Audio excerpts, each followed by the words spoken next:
यदि कोई भगवत गीता के उपदेशों का पालन करे तो वह जीवन के दुखों तथा चिंताओं से मुक्त हो सकता है। भय शोकादि वर्जितः, वह इस जीवन में सारे भय से मुक्त हो जाएगा और उसका अगला जीवन आध्यात्मिक होगा। गीताध्ययनशीलस्य प्राणायाम परस्य च नैव सन्ति ही पापानि पूर्व जन्म कृतानि च। यदि कोई भगवत गीता को निष्ठा तथा गंभीरता के साथ पढ़ता है तो भगवान की कृपा से उसके सारे पूर्व दुष्कर्मों के फलों का उस पर कोई प्रभाव नहीं पड़ता।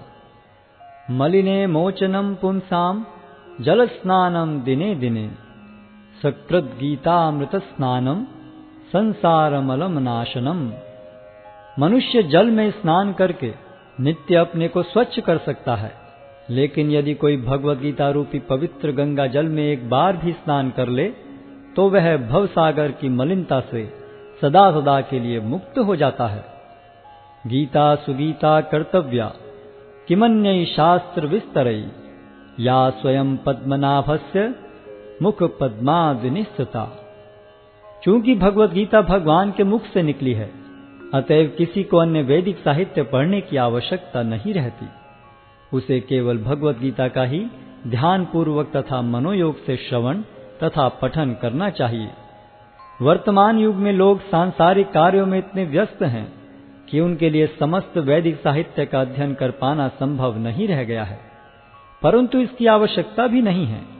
केवल एक पुस्तक भगवत गीता ही पर्याप्त है, क्योंकि यह समस्त वैदिक ग्रंथों का सार है और इसका प्रवचन भगवान ने किया है। भारतामृत सर्वस्वम विष्णु वक्राद्विनिश्चितम गीता गंगोदकम पीत्वा पुनर्जन्म न विद्यते।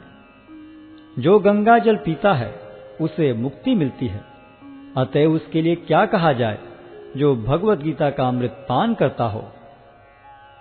सर्वोपनिषदो गावो दोग्धा गोपाल नंदनः पार्थो वत्सः सुधीर भोक्ता दुग्धम गीतामृतम महत्। यह गीतोपनिषद भगवत गीता, जो समस्त उपनिषदों का सार है, गाय के तुल्य है और ग्वाल बाल के रूप में विख्यात भगवान कृष्ण इस गाय को दुह रहे हैं।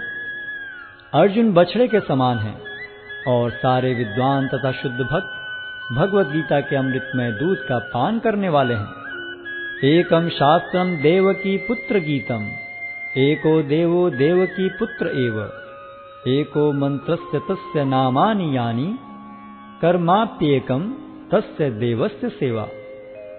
आज के युग में लोग एक शास्त्र, एक ईश्वर, एक धर्म तथा एक वृत्ति के लिए अत्यंत उत्सुक हैं। अतएव एकम शास्त्रम देवकी पुत्र गीतम, केवल एक शास्त्र भगवत गीता हो जो सारे विश्व के लिए हो।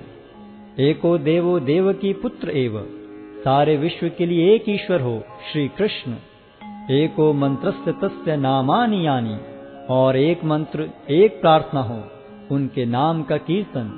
हरे कृष्ण कृष्ण कृष्ण हरे हरे, हरे राम राम राम हरे हरे। कर्माप्येकम तस्य देवस्य सेवा, और केवल एक ही कार्य हो, भगवान की सेवा।